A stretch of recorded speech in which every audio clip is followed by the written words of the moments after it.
दोस्तों, अमेरिका में लगी भयंकर आग के बीच दिखा नमाज और कुरान का ऐसा करिश्मा जिसे देखकर अमेरिका का राष्ट्रपति डोनाल्ड ट्रंप भी सजदे में गिर पड़ा और यह मानने पर मजबूर हो गया कि सुपर पावर अमेरिका नहीं है, बल्कि सुपर पावर तो अल्लाह की जात है। और यही नहीं, अल्लाह के इस करिश्मे के बारे में जानकार यकीनन आप भी हैरान रह जाओगे। इसलिए आज का यह वीडियो आप सभी के लिए बहुत खास है। आप इसको आखिर तक जरूर देखें।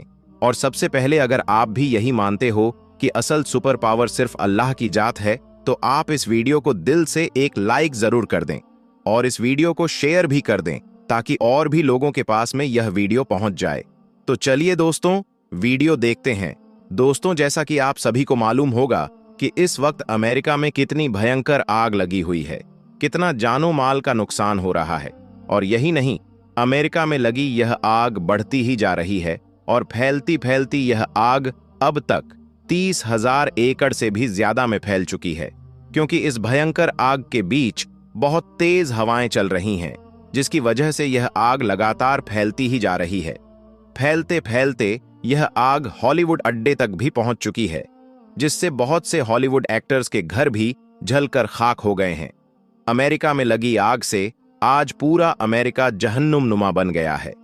जगह जगह से लोगों के चीखने और चिल्लाने की आवाज आ रही है। और यही नहीं, बहुत से जानवर भी इस आग में जलकर राख हो गए हैं और आसमान से बहुत सारे परिंदे भी छटपटाकर नीचे जमीन पर गिरने लगे हैं। वीडियोस को देखकर हर किसी की आंखों में आंसू आ रहे हैं। इस आग के हवाले से बताया जा रहा है कि यह आग अमेरिका में बहुत से इलाकों तक पहुंच गई है और इसमें काफी सारे लोग जलकर राख हो गए हैं। बहुत से जानवर भी मर गए हैं। और यही नहीं, इस भयंकर आग से तकरीबन 2 लाख के आसपास लोग घर से बेघर हो गए हैं, क्योंकि उनके घर जलकर राख हो गए हैं। हालांकि आपको मालूम है कि अमेरिका अपने आप को सुपर पावर कहता है। हर तरह की टेक्नोलॉजी आज अमेरिका के पास में है। बड़ी बड़ी आग बुझाने वाली मशीनें आज अमेरिका के पास है।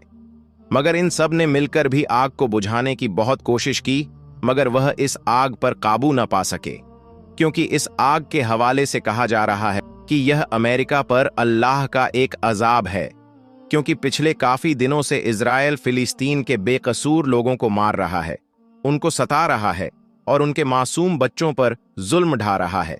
और इसमें इजराइल का साथ दे रहा है अमेरिका। और यही नहीं, अमेरिका फिलिस्तीन के सताए हुए लोगों पर हंस रहा था और हंस हंसकर बयान भी दे रहा था। इसीलिए अल्लाह ताला ने अमेरिका पर यह अजाब भेजा है, जिसकी वजह से आज अमेरिका खून से आंसू हो रहा है। दोस्तों, हम आपको बता दें कि इस वक्त अमेरिका में जो यह आग लगी हुई है, यह आग आज से तकरीबन 10 दिन पहले लगी थी, लेकिन अभी तक इस पर काबू नहीं पाया जा सकता है। यह आग रुकने का नाम ही नहीं ले रही है। बड़ी बड़ी आग बुझाने वाली मशीनों की मदद से, ड्रोन की मदद से और हेलीकॉप्टर की मदद से, यानी कि हर तरह से इस आग को बुलाने की बहुत कोशिश की गई। इस आग पर हर तरफ से पानी डाला गया, मगर खुद को सुपर पावर कहने वाला अमेरिका अपनी हर कोशिश में नाकाम रहा, यानी कि इस आग को कंट्रोल में नहीं किया जा सका। यह आग अमेरिका में ऐसे फैलती जा रही थी जैसे कि इस आग में पेट्रोल छिड़क कर दिया गया हो। इस भयंकर आग ने सुपर पावर अमेरिका की नींद उड़ा दी। इस आग के चलते अमेरिका के राष्ट्रपति डोनाल्ड ट्रंप को अपने सारे दौरे भी रद्द करने पड़े। इसके बाद फिर इस आग को बुझाने की हर तरफ से कोशिश की गई।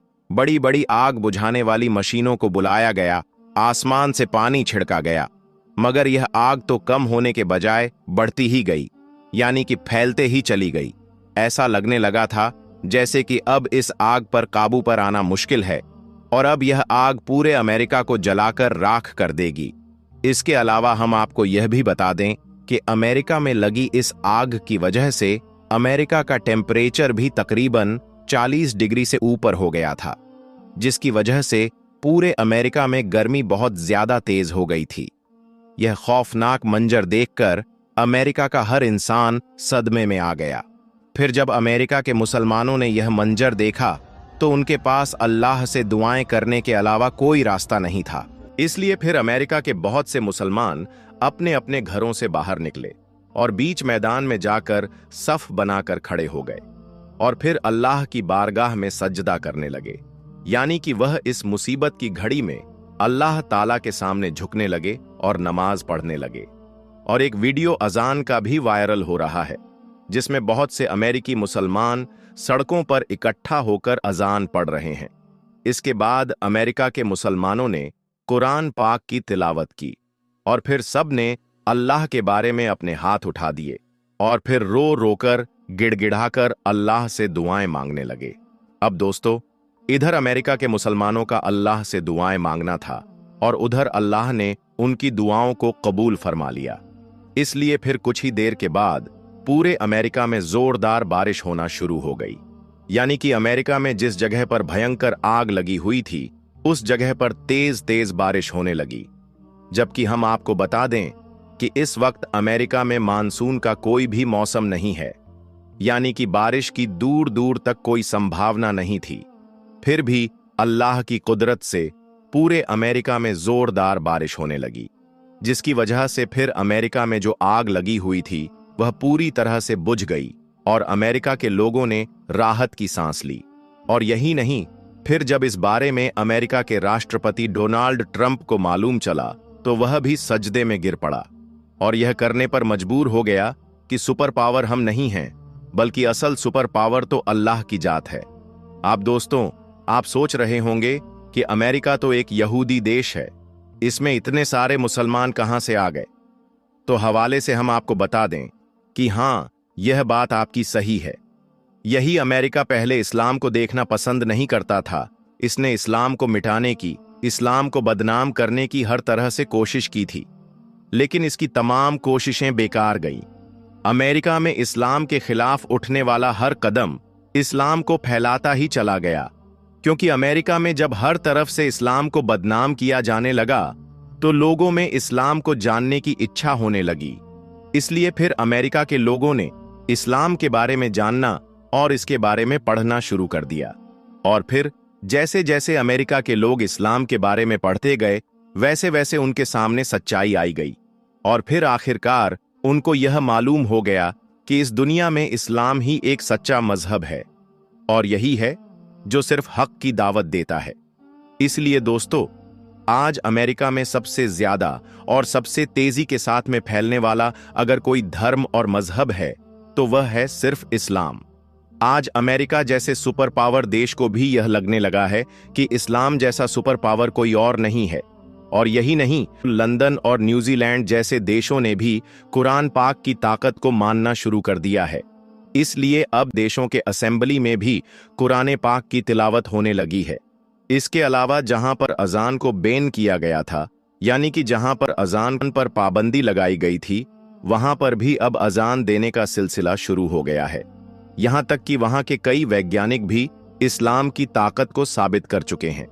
कहने का मतलब यह है कि आज सिर्फ अमेरिका ही नहीं, बल्कि पूरे यूरोप में आज लोग इस्लाम से काफी मुतासिर हो रहे हैं और वह इस्लाम में दाखिल हो रहे हैं। यही वजह है कि आज पूरे यूरोप में इस्लाम बड़ी तेजी के साथ में फैल रहा है। लेकिन खास करके अमेरिका में, हाल ही में अमेरिका में इस्लाम कबूल करने वालों में बड़ी तेजी के साथ इजाफा हुआ है। अभी कुछ दिन पहले आपने देखा भी होगा कि अमेरिका के एक चर्च में अजान भी दी गई थी और फिर नमाज भी पढ़ी गई थी, जिसे सोशल मीडिया के जरिए से आपने जरूर देखा या सुना होगा। तो दोस्तों, अब तो आप भी समझ गए होंगे कि अमेरिका में इतने सारे मुसलमान कहां से आए, जिन्होंने हाल ही में खुले मैदान में जाकर नमाज पढ़ी और कुरान पाक की तिलावत की और फिर अल्लाह से रो रो कर दुआएं की, जिसकी वजह से अल्लाह ताला ने अमेरिका में बारिश बरसा दी, जिससे अमेरिका में लगी हुई आग पूरी तरह से बुझ गई और अमेरिका में आई यह आफत पूरी तरह से टल गई। हम आपको बता दें कि अमेरिका में नमाज और कुरान के इस करिश्मे को देखकर अमेरिका का राष्ट्रपति डोनाल्ड ट्रंप सजदे में गिर पड़ा और यह मानने पर मजबूर हो गया कि असल सुपर पावर हम नहीं हैं, बल्कि असल सुपर पावर तो अल्लाह की जात है। क्योंकि हमारे यहाँ यह आग पिछले 10 दिनों से लगी हुई थी और उसको बुझाने के लिए हमने तमाम टेक्नोलॉजी और बड़ी बड़ी आग बुझाने वाली मशीनों की मदद भी ली, मगर फिर भी हम इस आग को नहीं बुझा सके। लेकिन फिर इसी आग को अल्लाह की कुदरत ने बारिश बरसाकर एक पल में ही बुझा दिया। बेशक मुसलमान की दुआओं में बहुत असर है। बेशक अल्लाह की ज़ात बहुत बड़ी है। याद रखें, अल्लाह ताला ने इस्लाम में वह लचक रखी है कि इसे जितना दबाया जाएगा यह उतना ही ज्यादा बढ़ता जाएगा। और आज अमेरिका जिन हालातों से गुजर रहा है उसको देखते हुए यहां तक का जा रहा है कि अब अमेरिका पहले जैसा सुपर पावर भी नहीं रहेगा। और साथ ही अमेरिका में इस्लाम का बढ़ता क्रेज भी इस बात की ओर इशारा कर रहा है कि आने वाले वक्त में अमेरिका पर सिर्फ इस्लाम का ही राज होगा। और सिर्फ अमेरिका ही नहीं बल्कि पूरे यूरोप में इस्लाम छा जाएगा। याद रखें कि इस्लाम था, इस्लाम है और इस्लाम हमेशा रहेगा। दोस्तों, हमारे प्यारे ख्वाजा हुजूर गरीब नवाज रहमतुल्लाह अलैह से एक दिन किसी ने आपकी अकेली जिंदगी पर सवाल किया। उसने कहा, आप शरीयत के सभी नियमों का पालन करते हैं, लेकिन यह बात समझ में नहीं आती कि आपने अब तक शादी क्यों नहीं की। उस शख्स ने हुजूर सल्लल्लाहु अलैहि वसल्लम की मिसाल देते हुए कहा कि पैगंबरे इस्लाम ने न सिर्फ निकाह को पसंद फरमाया बल्कि इसे जिंदगी का एक बहुत ही जरूरी हिस्सा बताया है, खास तौर पर उन लोगों के लिए जो जिम्मेदारियां से फारिग हैं। जब आपका खादिम ने आपको यह बात बताई तो ख्वाजा गरीब नवाज रहमतुल्लाह अलैह ने फरमाया, वह सही कहता है, मुझ में यह कमी है, लेकिन अल्लाह ताला हर चीज पर कुदरत रखता है, वह अपने बंदों की सभी गलतियों को माफ कर सकता है। इसके बाद एक रात ख्वाजा गरीब नवाज रहमतुल्लाह अलैह ने ख्वाब देखा। ख्वाब में आपको हुजूर नबी करीम सल्लल्लाहु अलैहि वसल्लम नजर आए। नबी सल्लल्लाहु अलैहि वसल्लम फरमा रहे थे, मोइनुद्दीन, तुम्हारे लिए जरूरी है कि तुम हमारी हर सुन्नत को जिंदा करो। जब ख्वाजा गरीब नवाज रहमतुल्लाह अलैह की आंख खुली तो आप कांप रहे थे। इस ख्वाब में आपको निकाह करने की हिदायत दी गई। इसके बाद आप कई दिनों तक परेशान और बेचैन रहे। अपने अपने हर अमल पर ध्यान दिया और सोचा कि कौन सी सुन्नत आपसे छूट रही है। फिर अचानक एक दिन आपको याद आया कि आपने अब तक शादी नहीं की। इसी ख्याल के साथ आपके बेचैन मन ने ख्वाब की ताबीर, ख्वाब का मतलब समझ लिया। यह एक बहुत ही अजीब और खास वाकया था। जब हजरत ख्वाजा गरीब नवाज रहमतुल्लाह अलैह ने हुजूर पाक सल्लल्लाहु अलैहि वसल्लम को ख्वाब में देखा, उसी रात पटली किले के हाकिम मलिक खिताब ने काफिरों की फौज पर हमला किया। दोनों तरफ से लड़ाई काफी देर तक चली। हिंदू सेना ने पूरी ताकत से मुकाबला किया, लेकिन आखिर में मलिक खिताब की फौज ने जीत हासिल की। हिंदू राजा या तो मारा गया या किसी खुफिया रास्ते से भाग गया। हालांकि इतिहास में इस बात का पक्का सबूत नहीं है। इतना जरूर पता है कि हिंदू सेना को बुरी तरह हार का सामना करना पड़ा था। इस लड़ाई में राजा की जवान बेटी भी कैद हो गई। मुसलमान सैनिकों ने उसे हकीम पटली के सामने पेश किया। अगले दिन मलिक खिताब उस लड़की को लेकर ख्वाजा गरीब नवाज रहमतुल्लाह अलैह की खिदमत में हाजिर हुआ।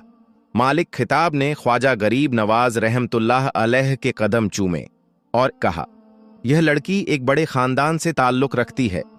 मेरी ख्वाहिश है कि आप इसे अपनी कनीज यानी नौकरानी के तौर पर कबूल करें। ख्वाजा मोइनुद्दीन चिश्ती रहमतुल्लाह अलैह ने उसकी बात ठुकराते हुए फरमाया, मुझे किसी कनीज या नौकरानी की जरूरत नहीं। अगर यह लड़की अपनी मर्जी से इस्लाम कबूल करना चाहे तो इसका निकाह फौज के किसी बड़े और ओहदेदार अधिकारी से करवा दो। लेकिन याद रखना, इस्लाम में जोर जबरदस्ती हरगिज जायज नहीं। इसे अपनी मर्जी से फैसला करने दो।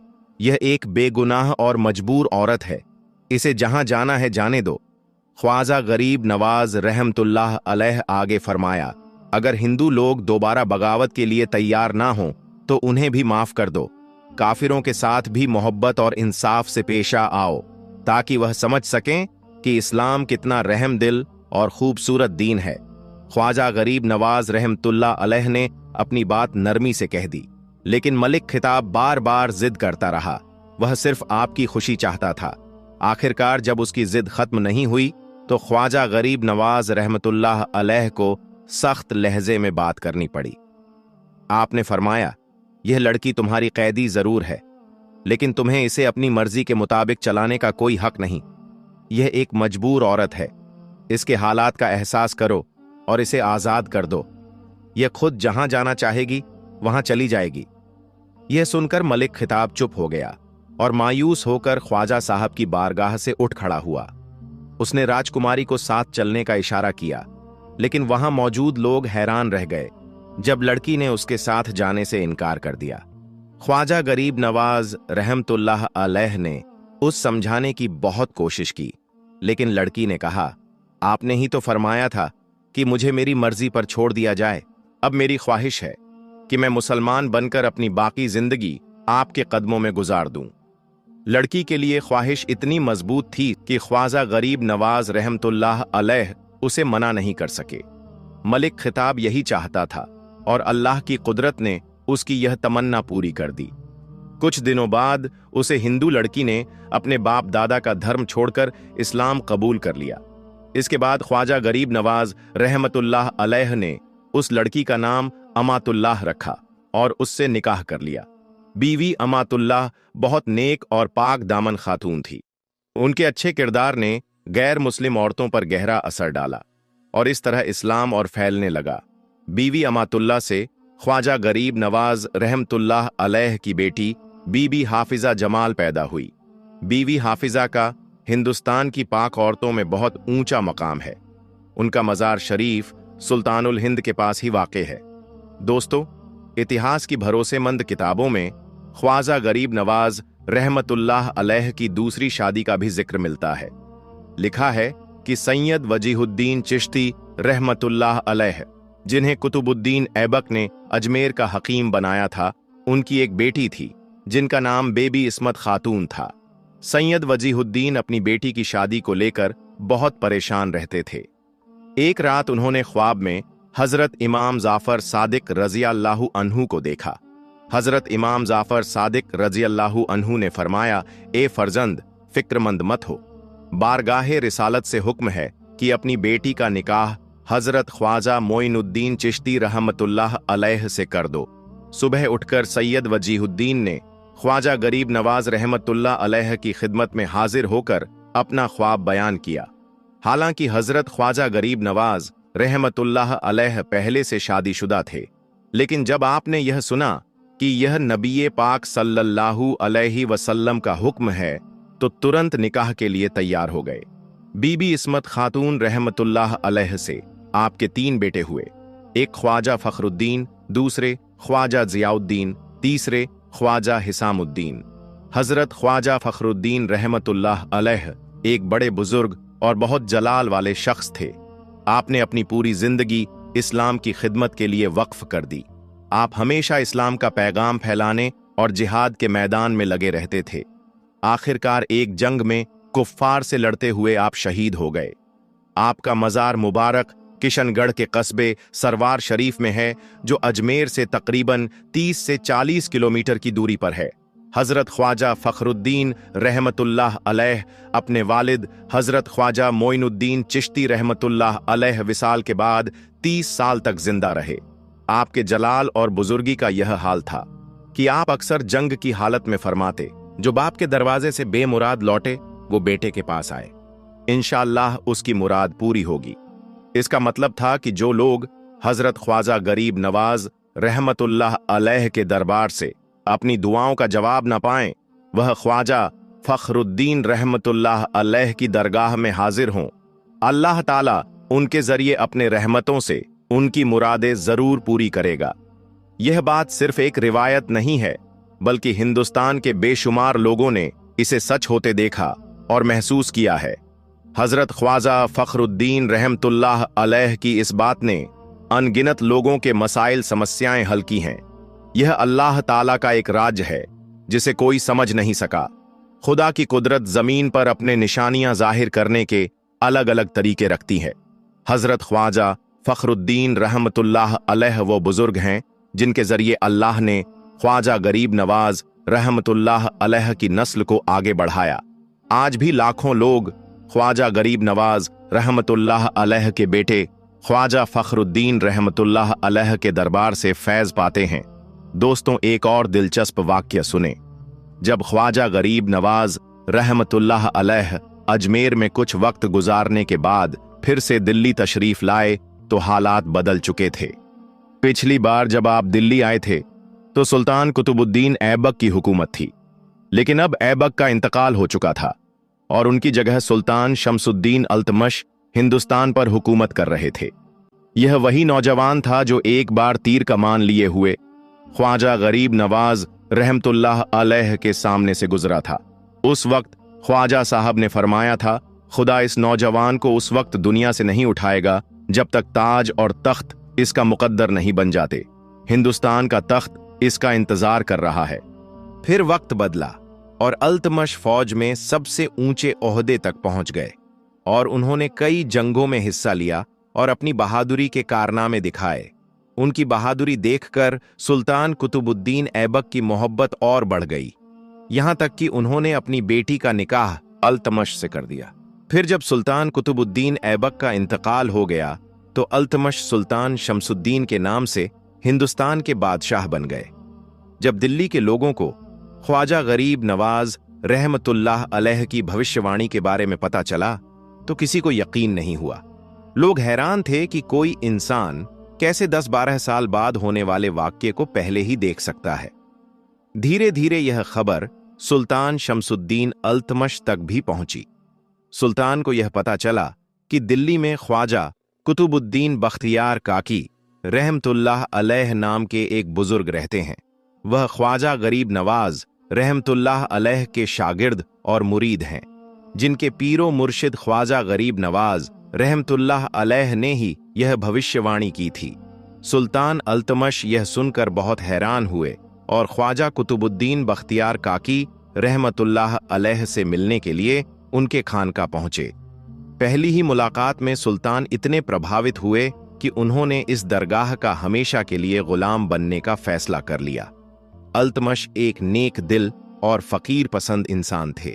इतिहास की किताबों में ऐसे कई वाक़ये दर्ज हैं जो बताते हैं कि सुल्तान शमसुद्दीन अल्तमश न सिर्फ दरवेशों को पसंद करता था बल्कि अपने किरदार के लिहाज से खुद भी एक दरवेश था। सुल्तान शमसुद्दीन अल्तमश ने एक बार ख्वाजा गरीब नवाज रहमतुल्लाह अलैह के कदम चूमे और अदब से कहा, ऐ ख्वाजा, हिंद के असली सुल्तान तो आप हैं, मैं तो बस आपका गुलाम, आपकी दुआओं की बरकत से ही मैं इस मकान तक पहुंचा हूं। ख्वाजा गरीब नवाज रहमतुल्लाह अलैह ने यह सुनकर फरमाया, जिसका नाम कातिबे तकदीर ने सुल्तानों की लिस्ट में लिखा हो वह सुल्तान बनकर ही रहेगा। हम दरवेशों का सुल्तानों से कोई वास्ता नहीं, यह तो अल्लाह का एक फैसला था जो तुम पर जाहिर हुआ, वरना सारी दुनिया मिलकर भी अल्लाह के फैसले को नहीं बदल सकती। अल्लाह जिसे देना चाहता है बिना किसी वजह के दे देता है, और जब वह सुनना चाहता है तो गुनहगारों की भी सुन लेता है, लेकिन अगर वह सुना ना चाहे तो परहेजगारों के रोने और गिड़गिड़ाने की भी परवाह नहीं करता। इसके बाद ख्वाजा गरीब नवाज रहमतुल्लाह अलैह ने सुल्तान को नसीहत देते हुए फरमाया, अगर तुम सच्चाई के साथ अपने असलियत पर गौर करो तो इस दुनिया के धोखे में नहीं फंसोगे। ख्वाजा गरीब नवाज रहमतुल्लाह अलैह के असरदार लहजे और गहरी बातों ने सुल्तान अल्तमश को इतना प्रभावित किया कि वह रो पड़ा।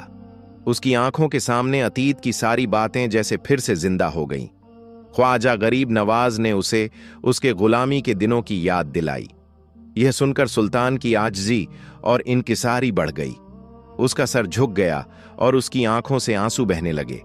सुल्तान ने गहरे दर्द और नर्म अंदाज में कहा, ऐ रहमत के ताजदार, आपका यह गुलाम एक ऐसे रास्ते पर अकेला खड़ा है जहां हर तरफ कांटे कांटे हैं।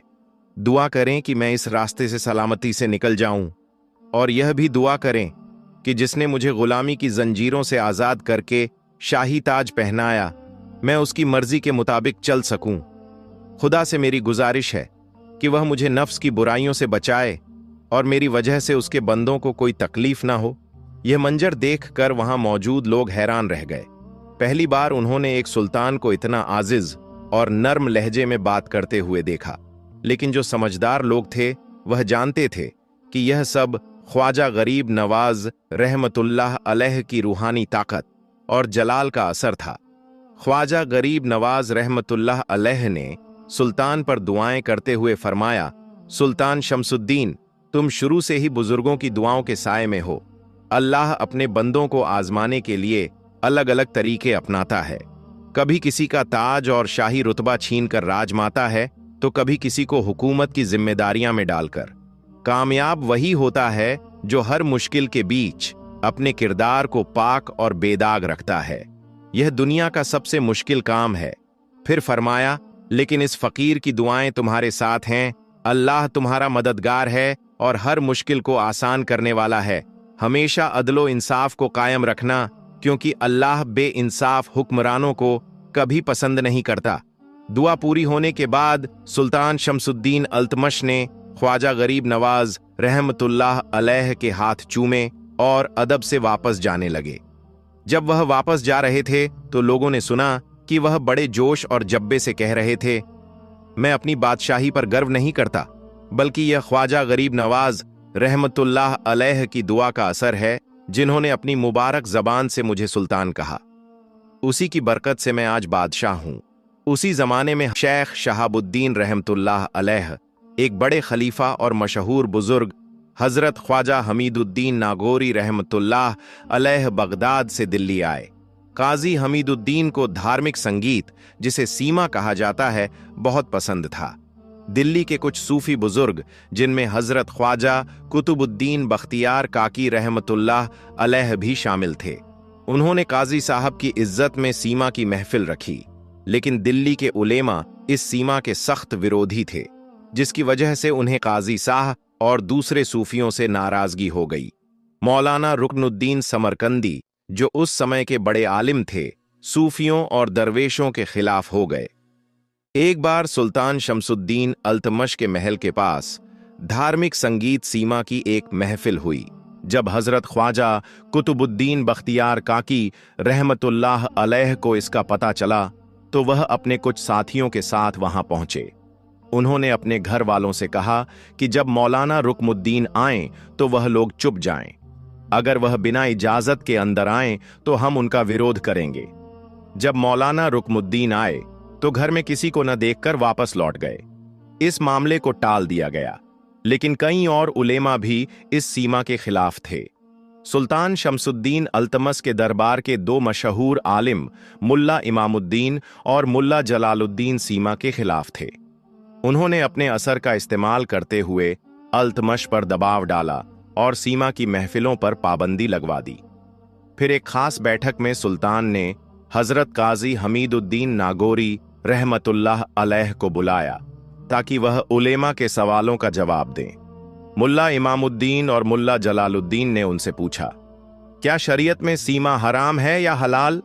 काजी साहब ने गर्मजोशी के साथ जवाब दिया कि सीमा उन लोगों के लिए हलाल है जो अल्लाह के करीब हैं, और उन लोगों के लिए हराम है जो केवल दुनियादारी में लगे हुए हैं।